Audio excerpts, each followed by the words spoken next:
Mes chers compatriotes, dimanche, les élections européennes ont livré leur vérité. Elle est douloureuse. 6 Français sur 10 ne se sont pas déplacés. Un électeur sur 4 a voté pour l'extrême droite. C'est vrai, partout, les partis européens progressent. Mais c'est en France, pays fondateur de l'Union européenne, patrie des droits de l'homme, pays des libertés, que l'extrême droite arrive aussi largement en tête. Bien sûr, ce vote n'efface pas tous les suffrages, ceux qui se sont portés notamment sur les partis européens. Mais ce vote, il est là, et il doit être regardé en face. C'est ce que je fais. Comment l'interpréter?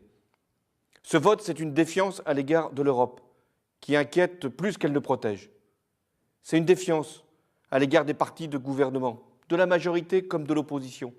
Ce vote, c'est une défiance à l'égard de la politique, qui après tant d'années de crise appelle toujours des efforts sans qu'on en voit encore les résultats. Ce serait une faute, et je ne la commettrai pas, que de fermer les yeux sur cette réalité, parce qu'elle traduit une peur du déclin de la France, de la mondialisation, et ce sentiment exprimé tant de fois d'abandon face à la dureté de la vie. Mais le pire, ce serait de renoncer à ce qui fait la France, ses valeurs, son rang, son influence, son ambition, sa place en Europe et dans le monde. Nous sommes un grand pays, et il ne peut concevoir son destin dans le repli, dans la fermeture, dans le rejet. L'Europe, elle ne peut pas avancer sans la France. Mais l'avenir de la France, il est en Europe. Je suis européen. Mon devoir, c'est de réformer la France et de réorienter l'Europe. L'Europe, elle a réussi notamment depuis 2 ans à surmonter la crise de la zone euro. Elle était proche de l'éclatement, mais à quel prix? Celui d'une austérité qui a fini par décourager les peuples. Aussi, demain, pas plus tard que demain, au Conseil européen, je réaffirmerai que la priorité, c'est la croissance, c'est l'emploi, c'est l'investissement. L'Europe, elle est devenue illisible, j'en suis conscient, lointaine, et pour tout dire, incompréhensible, même pour les États. Ça ne peut plus durer.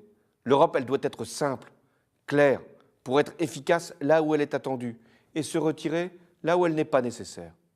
L'Europe, elle doit préparer l'avenir, les nouvelles technologies, la transition énergétique et sa propre défense. Elle doit protéger ses frontières, ses intérêts, ses valeurs, sa culture. Tel doit être le mandat qui sera confié à la prochaine Commission européenne, et j'y veillerai. Mais pour parler d'une voix forte, la France doit elle-même être forte. Depuis 10 ans, elle perd ses emplois, et notamment dans l'industrie. Sa compétitivité se dégrade. Son déficit commercial se creuse. Depuis 10 ans, la France, à cause de politiques qui n'ont pas été conduites, elle a accumulé des dettes. Ce n'est pas l'Europe qui nous demande de faire des réformes.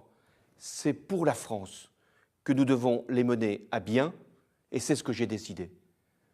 En confiant au gouvernement de Manuel Valls sa feuille de route. Quelle est-elle?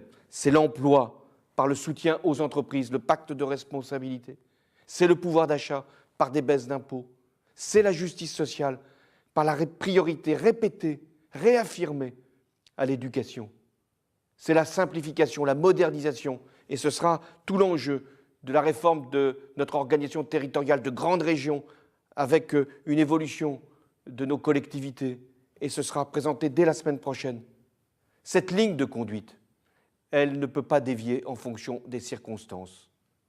Il y faut de la constance, de la ténacité, du courage, mais aussi de la rapidité dans la mise en œuvre, parce que les Français ne peuvent pas attendre.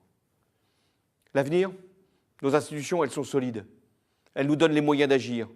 Et au bout du chemin, j'en suis convaincu, mais il faudra le démontrer. Ce sera la réussite, et la réussite de tous. Dans les épreuves, face aux défis, le rassemblement, il est nécessaire. Le rassemblement des Français. Ce qui nous unit, c'est notre attachement à la démocratie, à la République.